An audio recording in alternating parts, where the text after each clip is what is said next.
خداوند متعال نے قرآن کے اندر انبیاء کی بعثت کا جو ہدف قرار دیا ہے وہ یہ ہے کہ ہر نبی کے لیے ضروری ہے کہ وہ لوگوں کو ابدیت کی دعوت دے اور لوگوں کو طاغوتیت سے دور کرے۔ ہر نبی کا یہ ذمہ ہے کہ وہ لوگوں کو کیا کرے؟ کتاب کی تعلیم دے، اور کتاب کی تعلیم دینے کے ساتھ ساتھ وہ ضلالت مبین سے بھی لوگوں کو نکالے۔ ہر نبی کی یہ ذمہ داری ہے کہ وہ لوگوں کو فرش سے عرش تک لے کے جائے۔ ہر نبی کی یہ ذمہ داری ہے کہ وہ لوگوں کو وہ افراد، وہ نظام، وہ حاکم کہ جو لوگوں کو غیر خدا کی طرف لے کے جا رہے ہیں ان سے دور کر کے لوگوں کو خدا کی طرف متوجہ کرے، ان نظاموں کی طرف، اس نظام کی طرف متوجہ کرے کہ جو نظام خداوند متعال نے انسانیت کی ہدایت کے لیے رکھا ہے، وہ نظام کہ جو خداوند متعال نے نہ صرف دنیا میں انسانیت کی نجات کے لیے رکھا ہے بلکہ آخرت میں بھی اس نظام کے اندر ہی بشریت کی نجات ہوگی۔ وہ نظام کون سا ہے؟ وہ نظام اسلام ہے۔ ان الدین عند اللہ الاسلام۔ یہ اسلام فقط دین نہیں بلکہ کمپلیٹ کوڈ آف لائف ہے، یعنی مکمل آئین زندگی ہے، آئین حیات ہے، اور آئین اسی وقت آئین بنتا ہے جب لاگو ہو۔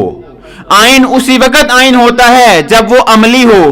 آئین اسی وقت آئین ہوتا ہے کہ جب اس کے اوپر عمل پیرا کیا جائے۔ اس آئین کا پہلا مصداق قرآن ہے، اور اس آئین کو پھیلانے کے لیے خداوند متعال نے پہلی جس ہستی کو انتخاب کیا وہ رسول گرامی قدر حضرت محمد صلی اللہ علیہ وآلہ وسلم کی ذات بابرکت ہے۔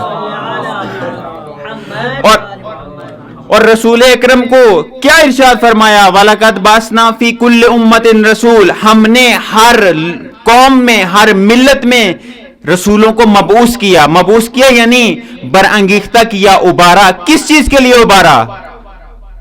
آیا ہر نبی آئے لوگوں کو نماز کی تاکید کرے، ہر نبی آئے لوگوں کو احکام کی تاکید کرے، ہر نبی آئے لوگوں کو اچھے اخلاق کی تاکید کرے؟ نہ، ہم نے ہر امت میں، ہر قوم میں ہر ایک رسول کو بھیجا، اس کی ذمہ داری یہ لگا دی کہ وہ لوگوں کو بندگی خدا کی طرف دعوت دے، اور وجتنبوا الطاغوت، اور جو ہر وہ شخص کے جو حد خدا کو بھلا چکا ہے، جو حد خدا کے برعکس عمل کر رہا ہے، اور وہ کہ جو حدود خدا کو پائمال کر رہا ہے، اس کے خلاف اس کو ابارا جائے، لوگوں کو بندگی کا درس دے اور لوگوں کو خدا کی طرف مائل کرے۔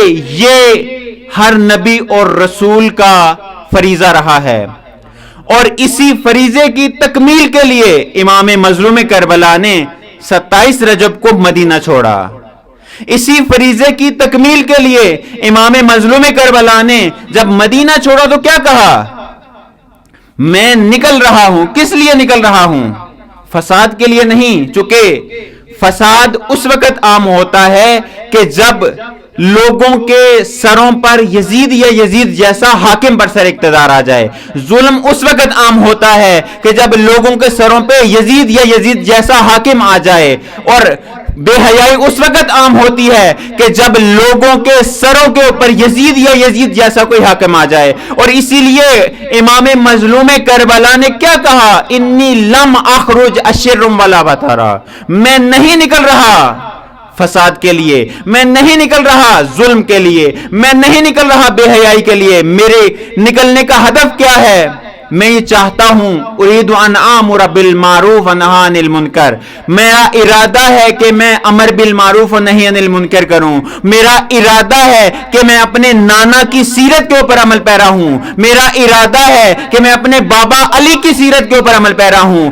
جب بھی معاشرے کے اوپر یزید یا یزید جیسا حاکم آ جائے، اور معاشرے کے افراد، وہ قوم کے جس کے اندر خدا نے قرآن میں یہ کہا ہے کہ ہم نے ہر قوم کے اندر نبی بھیجے، رسول بھیجے، ان کو ابدیت کی طرف دعوت دیتے ہیں، طاغوتیت سے دور کرتے ہیں، جب بھی معاشرے کے اندر یزید یا یزید جیسا حاکم یا کوئی طاغوت آ جائے، اگر معاشرے کے لوگ عبد خدا نہ ہوں تو پھر معاشرے کے اندر لوگوں کا امام اٹھ کے کیا کرتا ہے؟ اس لوگوں کو عبدیت کی طرف دعوت دیتا ہے، لوگوں کو تقوی کی طرف دعوت دیتا ہے، اور لوگوں کو کیا کرتا ہے؟ اس طاغوت سے دور کرتا ہے۔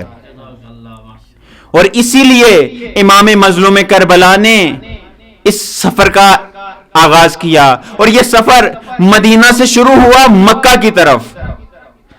مکہ میں آ کر کیا کیا امام نے مدینہ جب چھوڑا، مدینہ چھوڑتے وقت ایک جملہ کہا، نرحل معنا، ہمارے ساتھ چلو میرے ساتھ، جو چاہتا ہے کہ میرے ساتھ آئے گا وہ شہید ہو جائے گا، اور جو شخص یا جو فرد، جو افراد میرا ساتھ نہیں دیں گے کبھی عزت کا منہ نہیں دیکھ سکیں گے۔ جو شخص، اور یہ کہا نرحل معنا، میرے ساتھ آؤ، چلو، حرکت کرو۔ میں اختصار کے ساتھ عرض کروں، دیکھیے وہ سن 61 ہجری کا امام تھا جس نے یہ صدا بلند کی تھی، نرحل معنا۔ ہمارا ایک امام پردہ غیب میں ہے،